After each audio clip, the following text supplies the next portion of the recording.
મંગલમ ભગવાન વીરો મંગલમ ગૌતમ પ્રભુ મંગલમ સૂર્યભદ્રા દેવા જૈનો ધર્મોસ્તુ મંગલમ. આપણે આ ફર્સ્ટ ગુણ સ્થાનકે 141 કર્મ ની સત્તા કેવી રીતે હોઈ શકે અને 148 ની પણ સત્તા કેવી રીતે હોઈ શકે છે, બંનેની અપેક્ષા આપણે જોઈ લીધું હતું. હવે આપણે આ સ્ટાર્ટ કરશું અહીંયાથી કે 4th થી 7th ગુણ સ્થાનક સુધી, 4th to 7th ગુણ ઠાણે 141 અથવા તો 144 અથવા તો 148 કર્મોની સત્તા એ હોઈ શકે છે. એ કેવી રીતે હોઈ શકે છે તે આપણે સમજી લઈએ. ઓકે, તો સૌથી પહેલા આપણે 141 કર્મો જે છે એની સત્તા કેવી રીતે હોઈ શકે છે એ સમજી લઈએ. તો ટોટલ કેટલા હોય છે? ઓકે, 148 કર્મ પ્રકૃતિઓની સત્તા હોઈ શકે છે. તો 141 એટલે કેટલા મિસિંગ થાય છે દેખાય છે આપણને અહીંયા 141 માં 7 કર્મો મિસિંગ દેખાય છે. તો 7 કર્મો એ કયા મિસિંગ હોઈ શકે છે સત્તામાંથી? તે છે દર્શન સપ્તક. ઓકે, તો જે દર્શન સપ્તક છે આ 7 કર્મો છે. અનંત અનુબંધી 4 કષા ચારિત્ર મોહનીય કર્મો અને જે દર્શનાવર્ણ્ય 3 કર્મો છે, મિથ્યાત્વ, મિશ્ર અને સંયુક્ત મોહનીય કર્મ. તો આ ટોટલ જે 7 કર્મો છે એને દર્શન સપ્તક કહેવાય. તો એ 7 કર્મ પ્રકૃતિઓ સત્તામાં નહીં હોય. કોને નહીં હોય?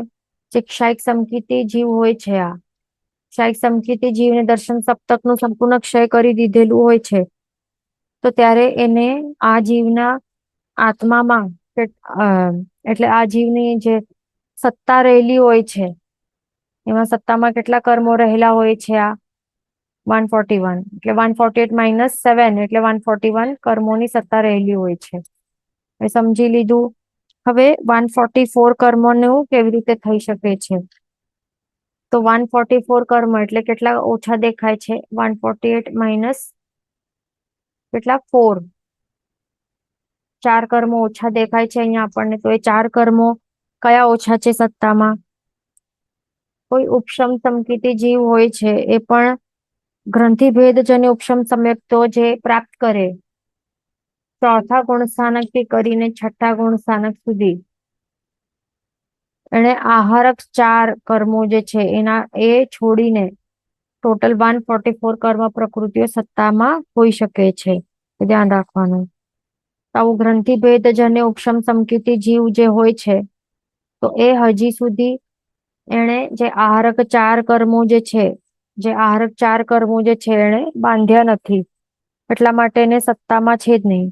આહારક શરીર નામ કર્મ, આહારક અંગોપાંગ નામ કર્મ, એ કર્મો એને હજી સુધી બાંધ્યા જ નથી, સત્તામાં રહેલા જ નથી. ધ્યાન રાખવાનું. તો આવા જીવને આ કર્મો એ સત્તામાં રહેલા જ નહીં હોય. ટોટલ 144 જ કર્મો સત્તામાં રહેલા હોય છે. ધ્યાન રાખવાનું. કારણ કે એ આહારક દ્વિક જે છે ક્યાં બંધાય છે? આ કોઈ પણ જીવને આહારક દ્વિક ક્યારે બંધાય? જ્યારે એ છઠ્ઠા ગુણ સ્થાનક ને પાર કરીને જયારે અપ્રમત ગુણ સ્થાનકે પહોંચે ને, ક્યાં? 7મા ગુણ સ્થાનકે અપ્રમત ગુણ સ્થાનકે જયારે પહોંચે તો ત્યારે એ બંધાય. એને અપ્રમત અવસ્થામાં એ આહારક દ્વિક બાંધે છે. એ ધ્યાન રાખવાનું. એટલા માટે એ જીવને શું હોય છે ત્યારે સત્તામાં જ રહેલું નહીં. કારણ કે 4th to 6th ગુણ સ્થાનક એને હમણાં ત્યારે અહીંયા જ પહોંચ્યો છે, 7મા સુધી પહોંચ્યો નથી. 7મામાં પહોંચે તો બાંધી શકે. એટલા માટે સત્તામાં રહેલું જ નથી. એટલા માટે 144 કર્મ પ્રકૃતિ જ સત્તામાં રહેલી હોય છે. આ ગ્રંથિભેદજન્ય ઉપશમ સંકિત પામનાર એવા ઉપશમ સંકિત જીવને, ઉપશમ સમ્યક દૃષ્ટિ જીવને. પછી અહીંયા 148 કર્મ પ્રકૃતિની સત્તા કેવી રીતે હોઈ શકે છે? 4th to 7th ગુણ સ્થાનકે તે સમજી લઈએ આપણે. જ્યારે જીવ હવે આ 7મા ગુણ સ્થાનકે પહોંચશે તો 7મા ગુણ સ્થાનકે અપ્રમત અવસ્થામાં પહોંચશે તો ત્યારે શું બંધાય છે? જીવને આહારક દ્વિક બંધાઈ જાય છે. એટલા માટે હવે સત્તામાં 148 બધી પ્રકૃતિઓ હોઈ શકે છે, એની સત્તા હોય છે. એ ધ્યાન રાખવાનું. જે એવું હવે ક્ષાપશમિક સમ્યક દૃષ્ટિ જીવ રહેલું હોય છે તો એને 148 કર્મોની સત્તા રહેલી હોય છે. કારણ કે ક્ષાપશમિક સમ્યક દૃષ્ટિ જીવ જે છે એ શું કરે છે, એના પાસે 148 બધી પ્રકૃતિઓ સત્તામાં હોય છે. જે દર્શન સપ્તક છે ને એ તો સત્તામાં રહેલા છે ને હજી એને પણ.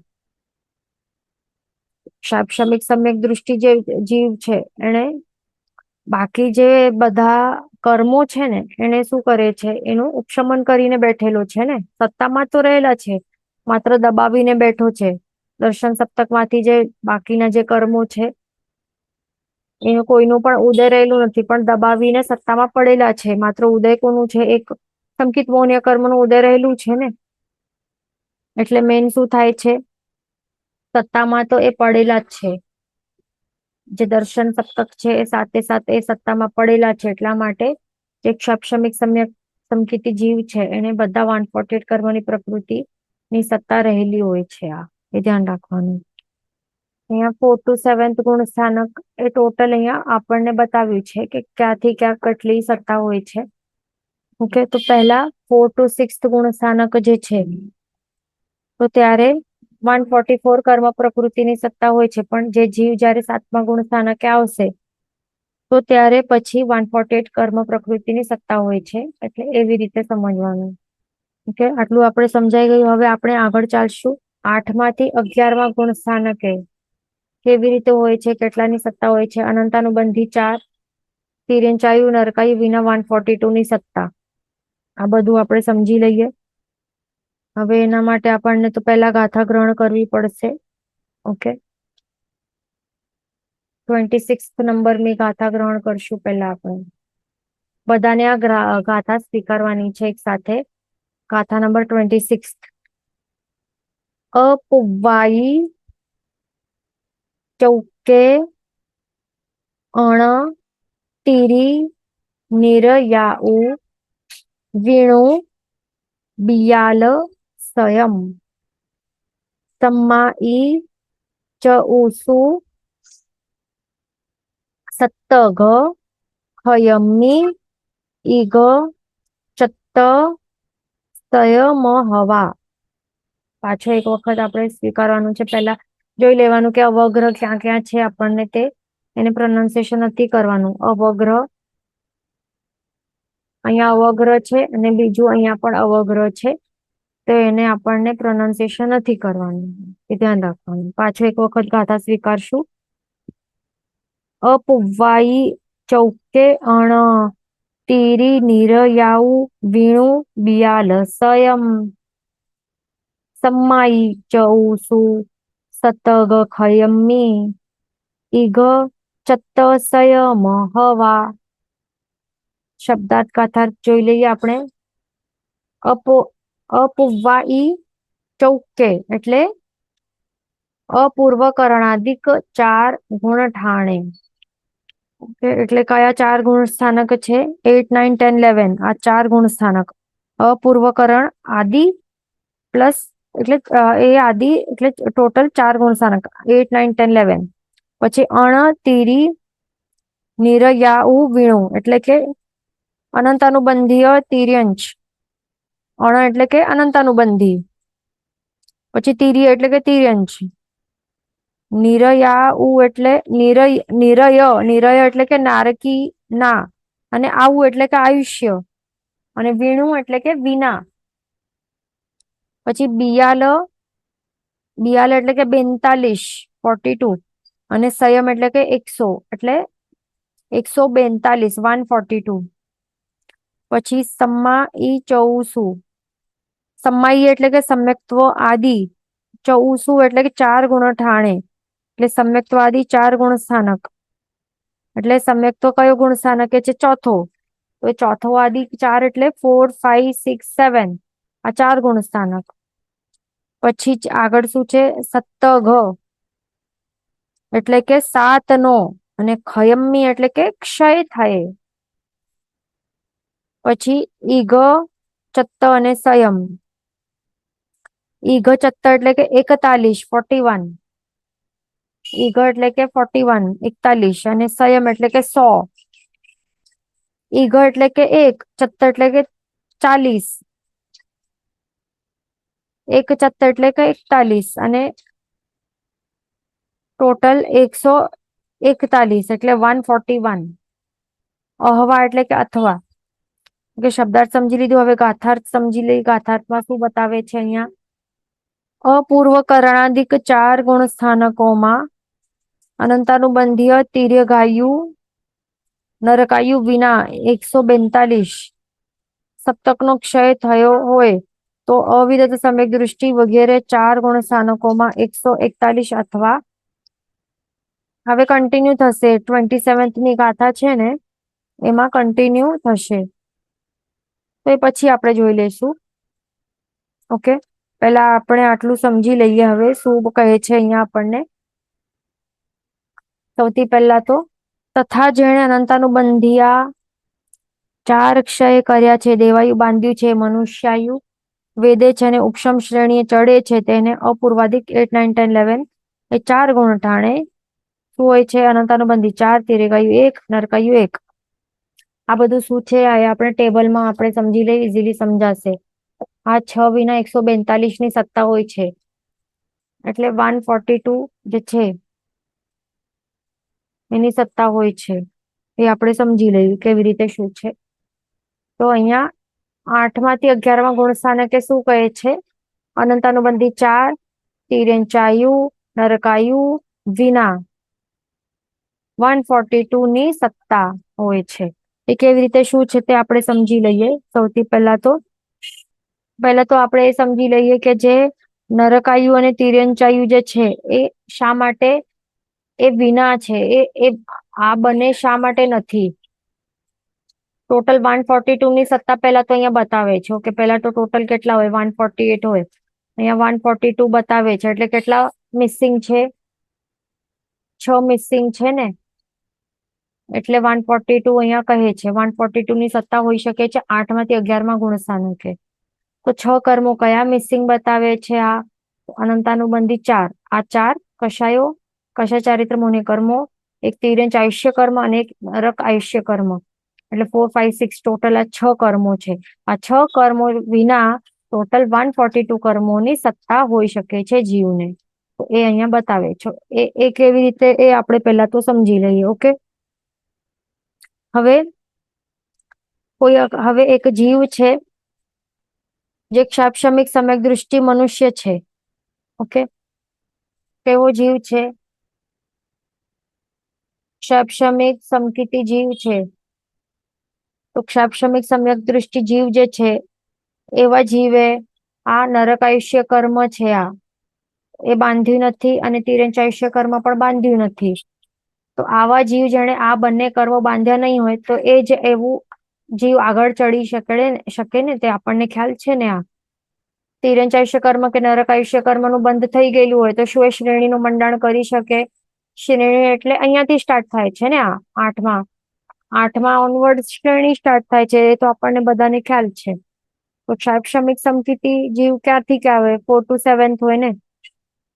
તો 4 to 7th ગુણ સ્થાનકે આવેલો ચડતો એવો ક્ષાપશમિક સમકિતિ જીવ એ શ્રેણીનું મંડાણ ક્યારે કરી શકે? એટલે કે 8મા ગુણ સ્થાનક ક્યારે પહોંચી શકે? જો એને તિર્યંચ આયુષ્ય કર્મનું બંધ નહીં કર્યું હોય ઓલરેડી, અને નરક આયુષ્ય કર્મનું બંધ નહીં કર્યું હોય, તો જ એ ઉપર આ શ્રેણીનું મંડાણ કરી શકે છે, તે આપણને ખ્યાલ છે. ઓકે, એટલે એણે આ બંને કર્મોનું બંધ નથી કર્યો, પણ દેવાયુષ્ય કર્મનું બંધ કર્યું છે. એટલે આ એક્ઝામ્પલમાં દેવાયુષ્ય કર્મનું બંધ કર્યું છે. અને એણે શું કર્યું છે? આ 4th થી 7th ગુણ સ્થાનકે રહેલું છે. તો ત્યારે એણે શું કર્યું હતું? જ્યાં અનંતાનુબંધી 4 કષાયો છે ને, આ એનું વિસંયોજના કરી છે. વિસંયોજના એટલે આપણને ખ્યાલ છે ને કે ટેમ્પરરીલી એણે સત્તામાંથી એણે નાશ કર્યું છે. વિસંયોજના કરવાનું એનું મિનિંગ શું થાય છે? આપણે પહેલા જોયું હતું કે વિસંયોજના કરવાનું મિનિંગ કે ટેમ્પરરીલી સત્તામાંથી નાશ કરી દીધું છે, કાઢી દીધું છે સત્તામાંથી, પણ ફ્યુચરમાં આવવાની સંભાવના રહેલી છે. આ પાછો બંધ થવાની સંભાવના રહેલી છે. કેમ? રીઝન શું છે? કારણ કે મિથ્યાત્વ મોહનીય કર્મ હજી સત્તામાં રહેલું છે ને. આ કેવું છે? ક્ષમિક સંકેતી છે. મિથ્યાત્વ મોહનીય કર્મ છે કે નહીં સત્તામાં? છે ને. એને જે ખાલી દબાવીને રાખ્યા છે ને. આ કર્મો જે છે મિથ્યાત્વ મોહનીય મિશ્ર મોહનીય દબાવીને રાખ્યા છે, ઉપશમેલા છે. સમ્યક્ત મોહનીય એનું શું છે? ઉદયમાં છે. એટલા માટે એને શું કહેવાય છે? ક્ષમિક સંકેતી જીવ કહેવાય છે. એટલે સત્તામાં શું છે? મિથ્યાત્વ પડેલું છે સત્તામાં. એટલા માટે અનંતાનુબંધી 4 છે ને એની વિસંયોજના કરે છે. એટલે ટેમ્પરરીલી સત્તામાંથી કાઢે છે અને પાછા એ બંધ થવાની સંભાવના રહેલી છે. કારણ ક્ષમિક સંકેતી જીવ છે. મિથ્યાત્વ મોહનીય સત્તામાં પડેલું છે, રાઈટ, ઉદયમાં આવી શકે છે. એટલા માટે અહીંયા વિસંયોજના કરી છે અનંતાનુબંધી 4 ની. એ ધ્યાન રાખવાનું. તો હવે એવી રીતે હવે આવો જીવ જે છે તે શ્રેણીગત ઉપશમ સમ્યક્ત્વ પ્રાપ્ત કરે છે અને ઉપશમ શ્રેણી માંડે છે. ઓકે, તો ક્ષમિક સંકેતી જીવ એને જે વિસંયોજના કરી છે અનંતાનુબંધી 4 કર્મો છે એ સત્તામાં એમાં નથી. હમણાં વિસંયોજના કરી છે એટલે હમણાં સત્તામાં નથી. આ 4 તિરંચાયુષ્ય નરકાયુષ્ય એ બાંધેલું નથી. એટલા જ માટે એ શ્રેણીનું મંડાણ કરી શકશે. તો એના પહેલા શું થશે? શ્રેણીગત ઉપશમ સમ્યક્ત્વ પ્રાપ્ત કરશે. ઓકે, ક્ષમિક સંકેતી જીવ શું કરશે? એમાં જે સંકિત મોહનીય કર્મ જે છે એનું એ ઉદયમાં છે. તો હવે શું કરશે? એ બધું એનું પણ ઉપશમન કરી નાખશે. ઉપશમ સમ્યક્ત્વ એ પ્રગટ કરશે. શ્રેણીગત ઉપશમ સમ્યક્ત્વ પ્રગટ કરશે અને ઉપશમ શ્રેણીનું મંડાણ સ્ટાર્ટ કરશે. એટલે કે 8મા ગુણ સ્થાનકે ચડી ગયો અને આગળ વધશે. તો એવી રીતે અહીંયા પહોંચેલો એવો આ જીવ છે 8મા થી 11મા ગુણ સ્થાનક સુધી.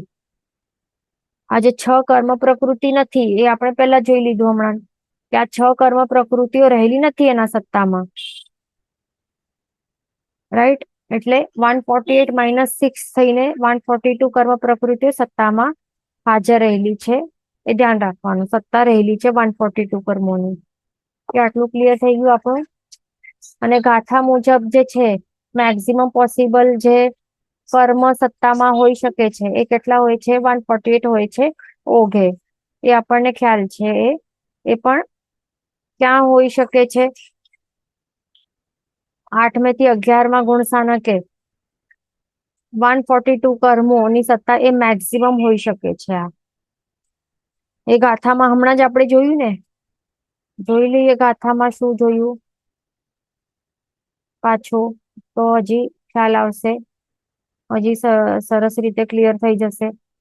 વિશેષાર્થમાં તથા જેણે અનંતાનુબંધી 4 ક્ષય કર્યા છે, વિસંયોજના કર્યા છે, દેવાયુષ્ય કર્મ બાંધ્યું છે, મનુષ્યાયુષ્ય વેદે છે.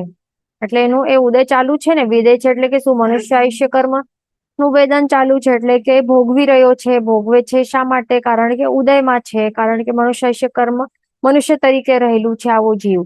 અને ઉપશમ શ્રેણીએ ચડે છે એટલે 8માંથી એ ચડે છે ઓનવર્ડ્સ. તો તેને અપૂર્વાધિક 8, 9, 10, 11 આ 4 ગુણ સ્થાનકે શું હોય છે? 142 142 કર્મોની સત્તા રહેલી હોય છે. કયા કર્મો વિના? અનંતાનુબંધી 4 ની વિસંયોજના કરી છે.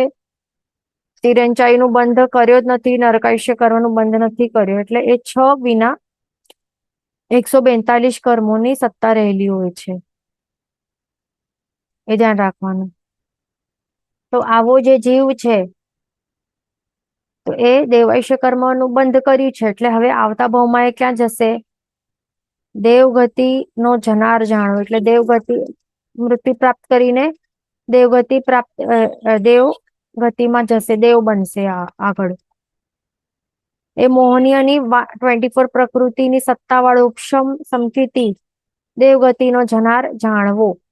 એટલે આવો જીવ મોહનીય કર્મની કેટલી પ્રકૃતિની સત્તાવાળો છે? 24 કર્મ.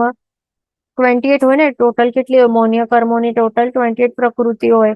એમાંથી આ 4 નું તો વિસંયોજના કરી છે એટલે -4 કરવાનું. તો કેટલું થાય? 24 થાય છે. એટલે 24 મોહનીય કર્મની સત્તા વાળો છે આ જીવ. તો આવો જીવ ઉપશમ સમકિતી જીવ છે. ઉપશમ સમકિત શ્રેણીગત ઉપશમ સમકિત એને વાળો છે આ. તો આ આવતા ભાવમાં એ દેવગતિને જનાર બનશે આ. આટલું કહે છે. આટલું આપણું ક્લિયર થઈ ગયું હશે. અહીંયા ક્વેશ્ચન રહેલું છે કે આ 144 માં કઈ 4 પ્રકૃતિઓ ઓછી છે, સત્તામાં નથી? તો અહીંયા આપણે શું કહ્યું કે 148 હોય ટોટલ, તો 148 માંથી 4 ઓછી છે. કઈ 4 ઓછી છે?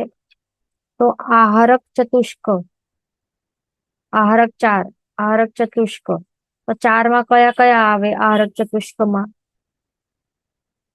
આહારક શરીર નામ કર્મ, આહારક અંગોપાંગ નામ કર્મ, આહારક સંઘાતન નામ કર્મ અને આહારક બંધન નામ કર્મ. તેને આહારક ચતુષ્ક કહેવાય, 4 કર્મોના ગ્રુપને.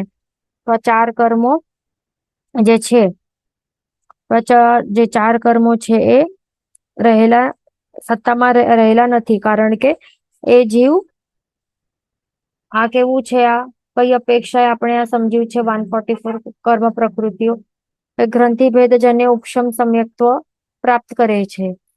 તો આવો જીવ એ 7મા ગુણસ્થાનક હજી એ પ્રાપ્ત આવ્યો નથી. એટલે એ આપણે શું લેવાનું? 4 to 6 સુધી જયારે રહેલું છે, હજી 7મા ગુણસ્થાનકે પહોંચ્યો નથી, ત્યાર સુધી એને શું કહેવાય કે 144 કર્મ પ્રકૃતિની સત્તા રહેલી છે. પછી જયારે એ 7મા ગુણસ્થાનકે આવશે ને, તો ત્યારે એને પછી શું થશે? આહારક દ્વિકે બંધાઈ જશે. એટલા માટે પછી 148 કર્મ પ્રકૃતિની સત્તા હોઈ શકે છે ત્યારે.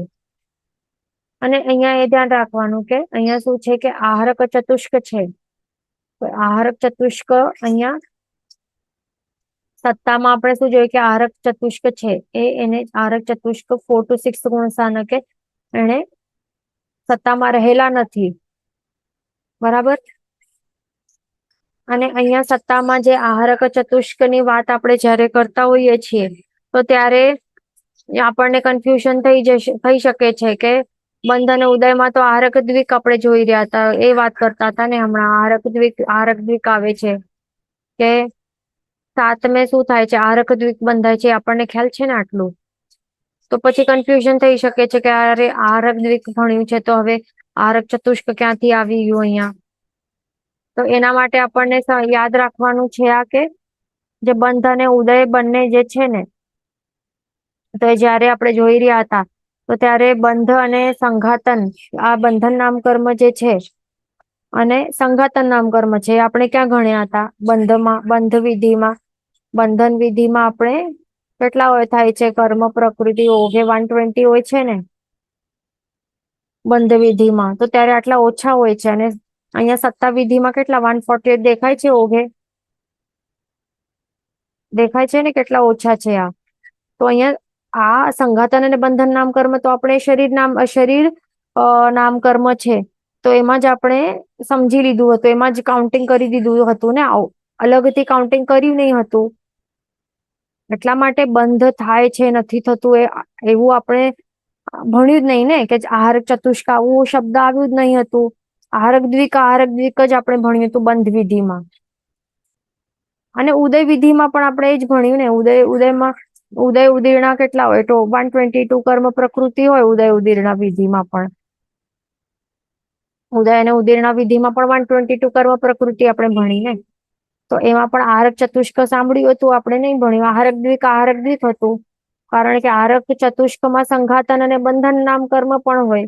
પણ એ બંને આપણે ક્યાં ગણી લીધું હતું? બંધ વિધિ, ઉદય અને ઉદીર્ણા વિધિમાં. એ બધું શરીર નામ કર્મ સાથે જ એ કાઉન્ટ કરી દીધું હતું, ઇન્ક્લુડેડ હતું ને. એટલા માટે આહારક દ્વિક આપણે ભણ્યું હતું. ક્યાં? ઉદય ઉદીર્ણા અને બંધ વિધિમાં. પણ હમણાં આપણે સત્તા વિધિ ભણી રહ્યા છીએ, સત્તા ચાલુ છે આપણો આ ટોપિક. તો હવે એમાં સત્તાની વાત થશે, તો હવે આહારક ચતુષ્ક આવશે અહીંયા. એમાં કાઉન્ટ કરેલા છે આ. સંઘાતન અલગથી કાઉન્ટ કર્યું છે, બંધન નામ કર્મ અલગથી કાઉન્ટ કરેલું છે. એટલે એ ખાસ આપણને માઇન્ડમાં યાદ રાખવાનું છે આ. ઓકે? એ તો કન્ફ્યુઝન હવે નહીં થશે. હવે આટલું યાદ રાખવાનું તો ઓકે. ઓકે, બીજું અહીંયા ક્વેશ્ચન છે કે અહીંયા એ જ પાછું એક્સપ્લેનેશન કરવા માટે. તો અહીંયા આપણે શું જોયું હતું કે જે ગ્રંથ જે એવું જીવ હોય જે ઉપશમ સમકીતી જીવ હોય 144 એ આ એક્સપ્લેનેશન કરી રહ્યા છે. 144 વાળી સત્તા વાળું કે જે ગ્રંથિ ભેદ જેને ઉપશમ સમકીત જે પ્રગટ કરે એવું ઉપશમ સમકીતી જીવ છે. તો એ 4th થી 6th ગુણ સ્થાનકે આરક ચતુષ્ક એને સત્તામાં રહેલું નહીં હોય. કેમ એને સત્તામાં કેમ રહેલું નહીં હોય? કારણ કે એ શું હોય છે 46th ગુણ સ્થાનકે અહીંયા આવ્યું છે કોણ? ઉપશમ સમકીતી જીવ જે ગ્રંથિ ભેદ જેને ઉપશમ સમ્યક્તો એ પ્રગટ કર્યું છે. એટલે હવે ગ્રંથિ ભેદ પહેલા તો એ સમજી લેવાનું ગ્રંથિ ભેદ જન્ય ઉપશમ સમ્યક્તો એટલે શું સમજવાનું છે. તો એવું ગ્રંથિ ભેદ એટલે કે એ એવું જીવ એના સત્તામાં શું હોય છે કે સમકિત મોહનીય કર્મ મિશ્ર મોહનીય કર્મ એના સત્તામાં જ નહીં હોય. ઓકે, કયા નહીં હોય? માત્ર મિથ્યા તો મોહનીય કર્મ એના સત્તામાં રહેલું હોય, પણ મિશ્ર મોહનીય અને સમકિત મોહનીય એ બંને કર્મ એના સત્તામાં રહેલા જ નહીં હોય.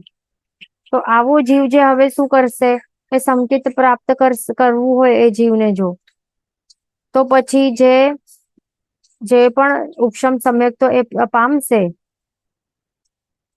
ઓકે, તો એ આવા ટાઈપનું સમકિત પ્રાપ્ત કરનાર કહેવાય કે ગ્રંથિ ભેદ જેને ઉપશમ સમકિત પ્રાપ્ત કર્યું છે. આ ધ્યાન રાખવાનું. ઓકે, એટલે શું પાછું આપણે આ લાઈનને રિપીટ કરીએ કે ગ્રંથિ ભેદ જન્ય ઉપશમ સમ્યક્તો એટલે કે શું કે જીવને મિથ્યાત્વ મોહનીય કર્મ એના સત્તામાં રહેલું એ જ માત્ર એક જ મિથ્યાત્વ મોહનીય કર્મ એના સત્તામાં રહેલું છે અને મિશ્ર અને સમકિત મોહનીય કર્મ એના સત્તામાં રહેલા જ નથી. અને હવે એ જીવ શું કરશે?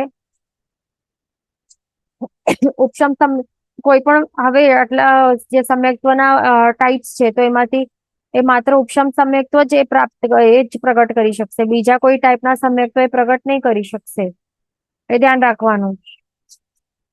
તો આવું જે ઉપશમ સમ્યક્ત્વને પ્રાપ્ત કરશે તો આવા ટાઈપનું ઉપશમ સમકિતને શું કહેવાશે? ગ્રંથિ ભેદ જન્ય ઉપશમ સમ્યક્ત્વ કહેવાય છે. આ ખાસ ધ્યાન રાખવાનું. હવે બીજી વાત આપણે સમજી લઈએ કે રૂલ એક આપણે રૂલ સમજી લઈએ એક કે રૂલ શું છે? આ એક જીવ જ્યારે જે સત્તામાં આહાર ચતુષ્ક રહેલા છે, આહાર ચતુષ્ક એના સત્તામાં રહેલા છે, આહારક ચતુષ્ક આ 4 કર્મ એના સત્તામાં રહેલા છે અને પ્લસ આ જીવ સમકીતી પણ છે. આ સમકીતી છે. તો આવો જે જીવ જે એને જો પહેલા ગુણ સ્થાનકે એને જો એ ઉતરી જાય ને આ પહેલા ગુણ સ્થાનકે તો સૌથી પહેલા શું કરે છે? આ આહારક ચતુષ્ક છે ને એની ઉદ્વલના કરી લે. એ ધ્યાન રાખવાનું. એટલે કે શું કરે?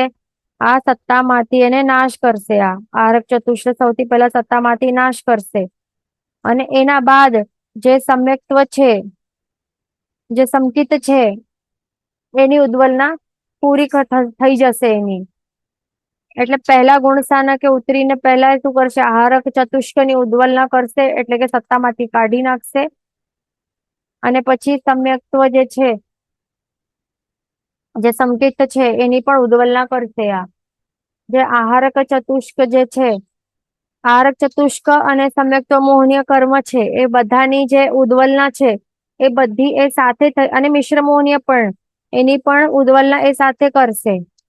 ચાલુ બધી સાથે થાય ઉદ્વલના એટલે કે સત્તામાંથી કાઢવાનું એ બધું સાથે થાય પણ સૌથી પહેલા પૂરો શું થાય? એ આહારક ચતુષ્ક પહેલી એની પૂરી થઈ જાય ઉદ્વલના અને એના બાદ સમકિત મોહનીય કર્મ જે છે એની ઉદ્વલના પૂરી થાય અને પછી મિશ્ર મોહનીય કર્મની ઉદ્વલના એ પૂરી થાય છે. આ તો એના હિસાબે આપણે સમજી શકીએ કે જો જીવના જે ગ્રંથિ ભેદ જેને ઉપશમ સમ્યક્ત્વ જે છે ને તો એ પ્રાપ્ત કરવું હોય જો એને તો પછી એ તો મિથ્યાત્વી રહેલી હોય તો જ એ પ્રાપ્ત કરી શકે, કારણ કે આ પહેલા ગુણ સ્થાનકે ઉતરી ગયો છે અને પછી એ ચડશે.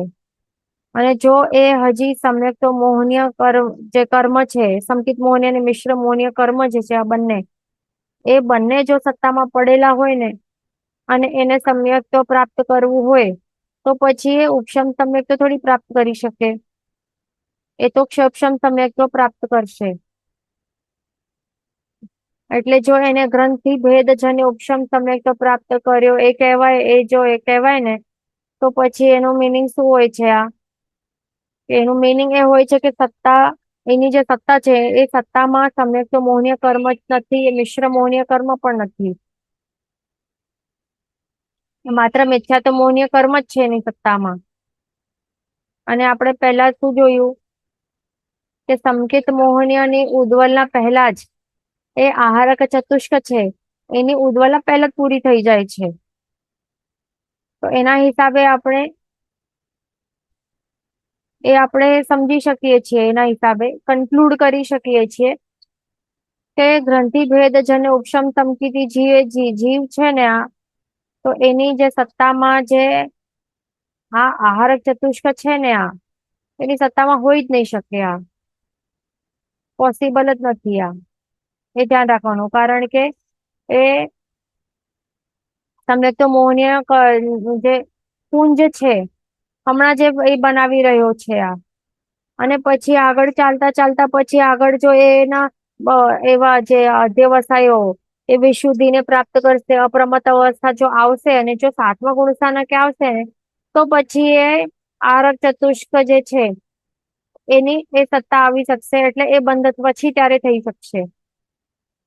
પણ હમણાં તો છે જ નહીં ને આ, એટલા માટે આ -4 કરીને 144 સમજવાનું આવા જીવ માટે, એ ધ્યાન રાખવાનું. ઓકે ઓકે, આટલું આપણું આ પોઈન્ટ થઈ ગયું ક્લિયર, આ પણ થઈ ગયું. હવે આગળ ચાલીએ. હવે ગાથાનું આગળનું ભાગ જે શું હતું તો તે આપણને સમજવાનું છે. ગાથામાં શું હતું આગળ, આટલું જોઈ લીધું ને. 102 142 પ્રકૃતિ ની સત્તા આપણે જોઈ સમજી લીધી. હવે આગળ શું છે? સપ્તકનો ક્ષય થયો હોય તો અવિરત સમ્યક દૃષ્ટિ વગેરે 4 ગુણ સ્થાનકોમાં 141 141. તો આ પાર્ટ છે આપણે સમજી લઈએ. 141 ની સત્તા શું છે? આ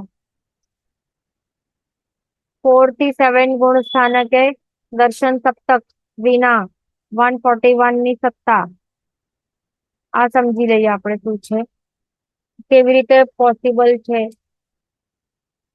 એ આપણે સમજી લઈએ. જે શૈક્ષણિક સમ્યક દૃષ્ટિ જીવ છે એવું મનુષ્ય છે,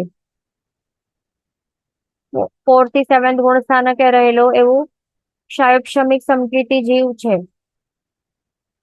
તો આવા જીવના સત્તામાં બધા રહેલા હોય ને, આ દર્શન સપ્તક રહેલા હોય અને બધા ઉપશમેલા હોય અને માત્ર સમ્યક તો મોહનીય કર્મનો ઉદય ચાલુ રહેલું હોય, તો એવા જીવને શું કહેવાય? શૈક્ષણિક સમ્યક દૃષ્ટિ જીવ કહેવાય છે.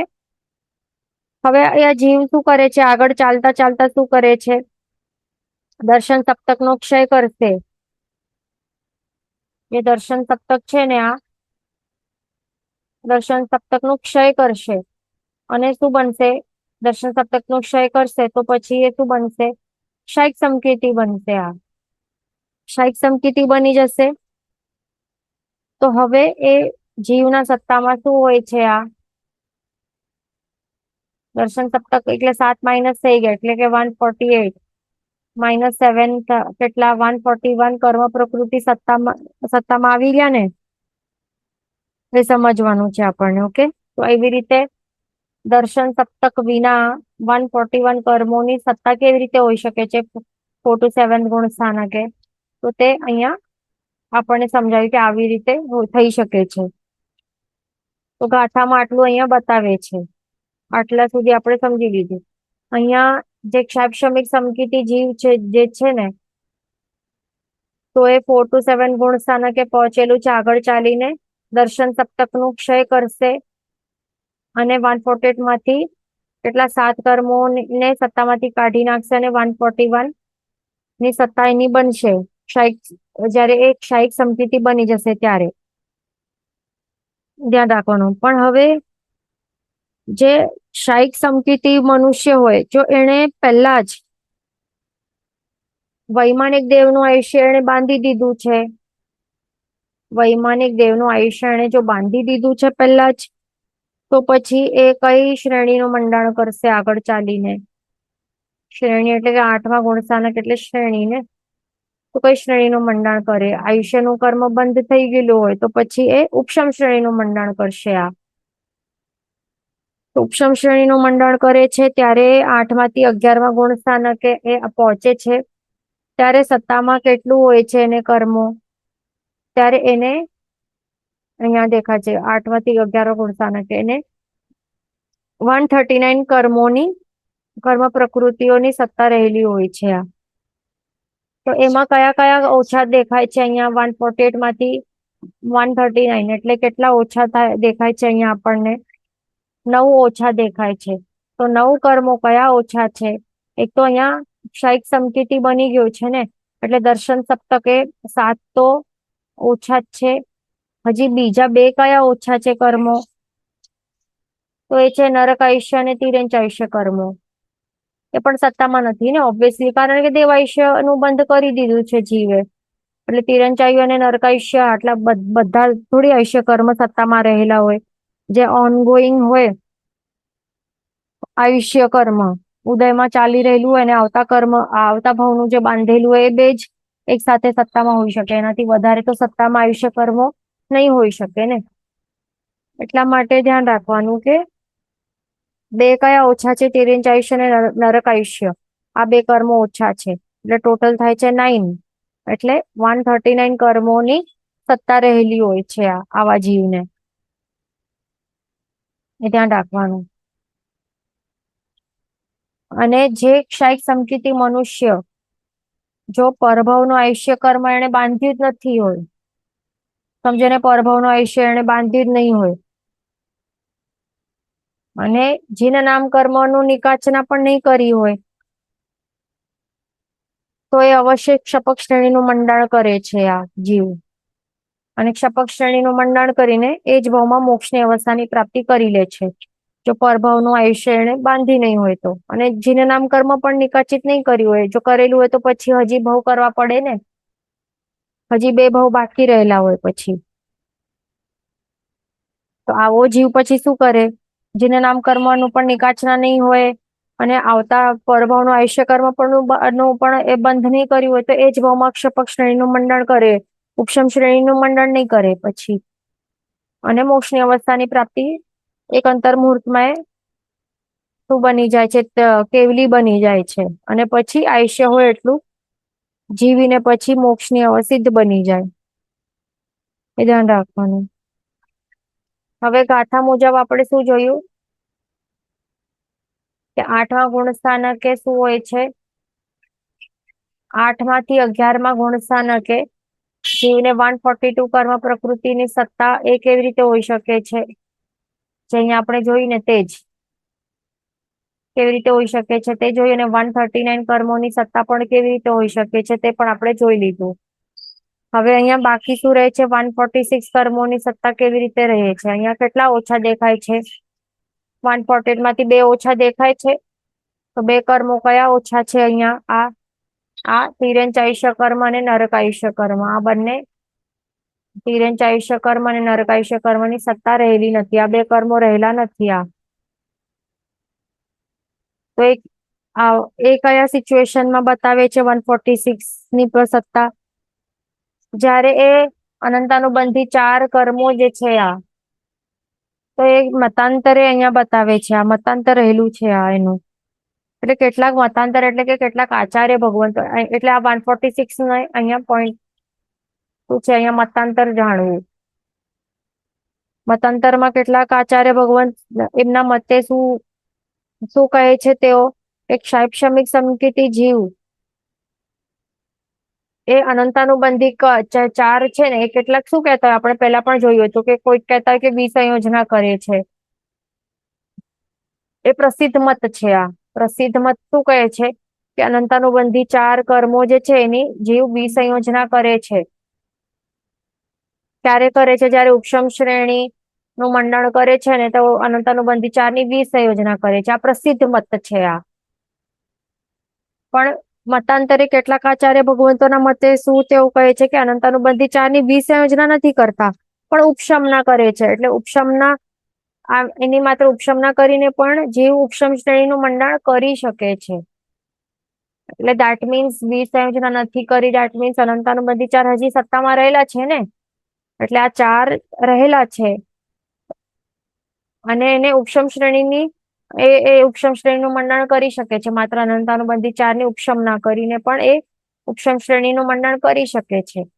પણ ઉપશમ શ્રેણીનું મંડાણ તિર્યંચ આયુષ્ય કર્મ કે નૈરક આયુષ્ય કર્મનું બંધ પહેલાથી કરી નહીં દીધું હોય, કરેલું નહીં હોય તો જ કરી શકે ને. એટલે દેટ મીન્સ સત્તામાં આ તો છે, અનંતાનુબંધી 4 રહેલા છે, ઉપશમન કરીને પડેલા છે, પણ છે સત્તામાં. પણ તિર્યંચ આયુષ્ય કર્મ કે નરક આયુષ્ય કર્મની સત્તા નથી.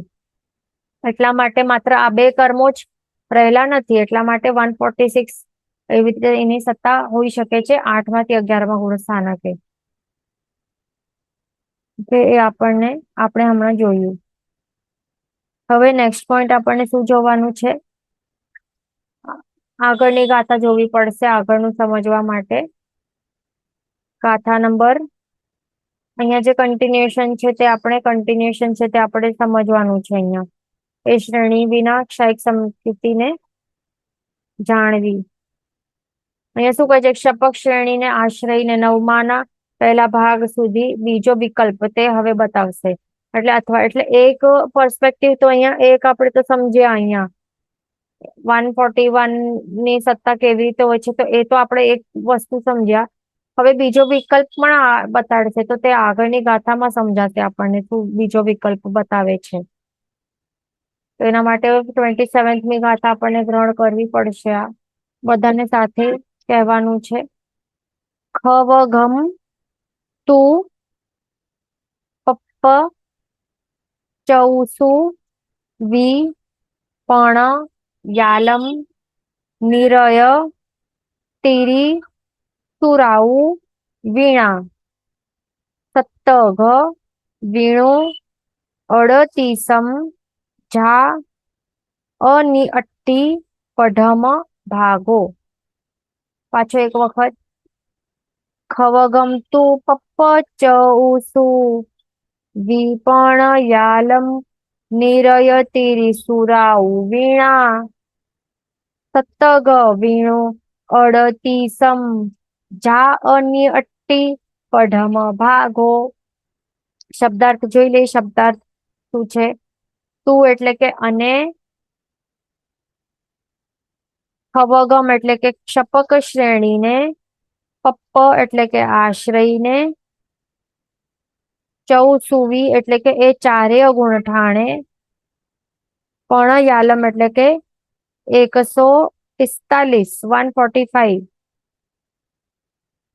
નિરય એટલે કે નારક, તીર્ય એટલે કે તિર્યંચ, સુર એટલે કે દેવ, આવું એટલે કે આયુષ્ય, વીણા એટલે કે વીણા, નિરય તીરી સુરા ઓ વીણા એટલે કે નારક, તિર્યંચ અને દેવના આયુષ્ય વિના, સત્તગ વીણુ એટલે કે 7 વિના, અડતીસમ એટલે કે 138, 138 ઝા એટલે કે યાવત સુધી, અનિઅટ્ટી પઢમ ભાગો એટલે કે અવૃત્તિના પ્રથમ ભાગ એટલે અનિવૃત્તિ એનું પ્રથમ ભાગ.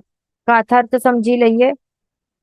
અને ક્ષપક શ્રેણીને આશ્રયને એ 4માં નારક, તિર્યક અને દેવના આયુષ્ય વિના 145 હોય અને સપ્તક વિના અનિવૃત્તિના પહેલા ભાગ સુધી 138 હોય.